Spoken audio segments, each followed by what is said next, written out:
When you're trying to track down a fan edit to watch, really what you're looking for, I think most of us do this. We look for a movie that just didn't quite hit the mark, you know? And in this case, we're going to look at two movies, a combo of movies, sequels that just didn't quite work for, I would say, most of us. Let's talk about Jericho's Matrix Revolutions Decoded. Jericho had this to say about his intentions making Revolutions Decoded. I'll always feel the storyline of the Matrix sequels was poorly told, but I am convinced that these movies did in fact have a strong story hidden underneath. Themes of control, power, science, faith, purpose versus programming, man versus machine, choice versus causality all resonate strongly in sequels to The Matrix, but are unfortunately lost among a sea of unnecessary sequences, silly movie twists, and pseudoscience. Sometimes fan edits are hard to come by. You know, you have to sign up for this service, you have to do this, you have to, jump through these hoops, you got to go to this site and then put in a password and blah. No, no, no, no. No. It's readily available here on this link. This is the link of Jerick's edit over on fanedit.info, and of course, it's all there. It's all right there. Just click on video and there it is. So, very very easy to watch this one.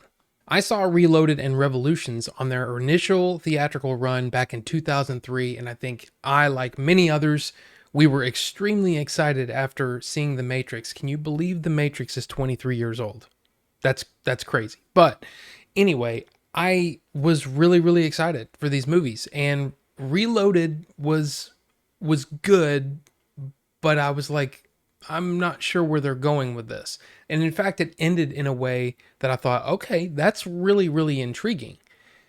And they didn't do that in Revolution. So I think for me personally, my enjoyment of those movies was extremely hindered by my own expectations going in. You know, I wanted Revolutions to be something completely different. I wanted there to be levels of, I guess, matrices.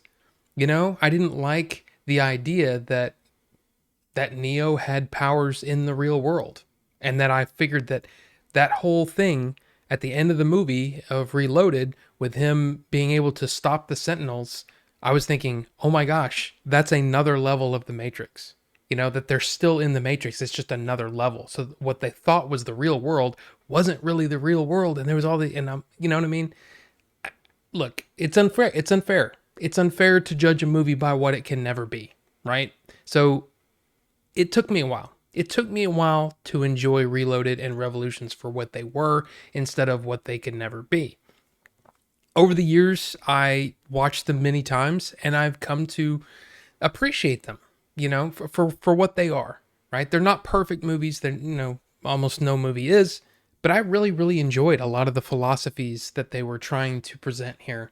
And over the years, it's been kind of a, yeah, those are interesting movies. I don't rewatch them very often, I'll be honest, but hey, I know them quite well.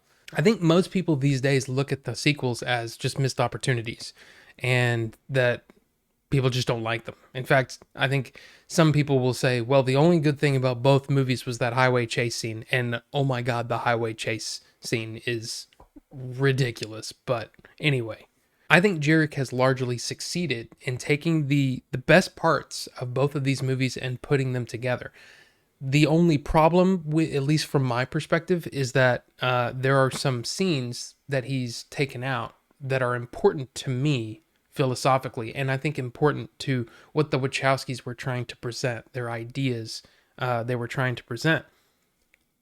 I mean, look, there's going to be people that will disagree with me and say, no, that whole scene with this and that was completely boring and a waste of time. Why would they even do that? Because all it did is it took them from this point and then, they're in trouble. And then now they're back at the same point that they were when they left. There's really no point there unless you're trying to make a philosophical point. And I think a lot of people will disagree with me that movies are not the place for philosophical, points, but I liked them. So yeah, there are some scenes that I miss. There's one sequence. In fact, it's more than a sequence. It's almost an entire subplot, an entire character kind of, look, I'm trying to avoid spoilers here, for those who hadn't seen it, because I'm trying to get you to say, yes, I would like to watch this. But there's this entire sequence of this character that is completely taken out, and it's almost jarring in a way, because if you've seen the movies and you know the movies, at all, you're kind of like, but wait, didn't that happen? Wait, how did they do this? There's some really, really crafty editing here done by Jerick to make this happen. And I find that very impressive.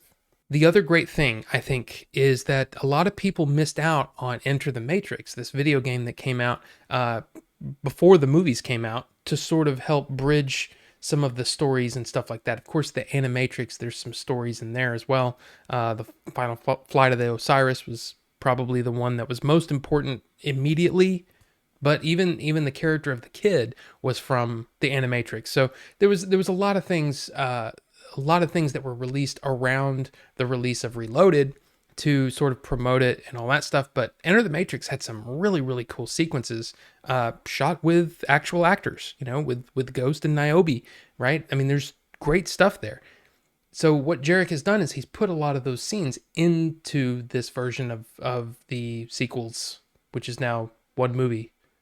Anyway, it's cool. It's cool how, he's using stuff from Enter the Matrix, he's using stuff from Reloaded and Revolutions to tell one big story that's all around the same running time as the first movie. I find that extremely impressive. But if I had to point at something that says, okay, that's pacing wise, that's an issue, is that it never seems to stop. And what I mean by that is every movie needs breathing room. They need some time to, establish a location, to have a character thinking and arriving at decisions and things like that. There's almost none of that here. There is some, of course, but because he's trying to, Jerick is trying to pinpoint a specific running time, I think there's a lot of that stuff that's just been removed, and I just feel like it doesn't even, I don't know, it's almost abrupt in a lot of cases when it goes from sequence to sequence. Even the ending to me, and like I said, I'm not going to go into the spoilers, but even the ending feels like, oh, okay, there's the credits. Okay. I think for many people, this is going to be an incredible improvement for what they thought of Reloaded and Revolutions. For me personally, I think there's a lot of scenes and sequences, even shots to establish locations, all of those things, some breathing room. I feel like I would still, in my opinion now, I would still rather watch the originals because I like a lot of the stuff that the Wachowskis were trying to do. There's still a lot of stuff that I feel like it could be improved. And even ways that I feel like there's definitely opportunities with these movies to even make it where you can almost tell things out of order in a way. I think there's definitely some things that you could do. I don't know. I'm not that skilled when it comes to editing someone else's work to be able to do that. So again, Jerick did an amazing job here, and I think anyone who enjoys The Matrix and wished that the sequels held a little, held a little more, and delivered a little more, you might give this one a shot. So, Jerick's Revolutions Decoded. Have you guys seen this one yet?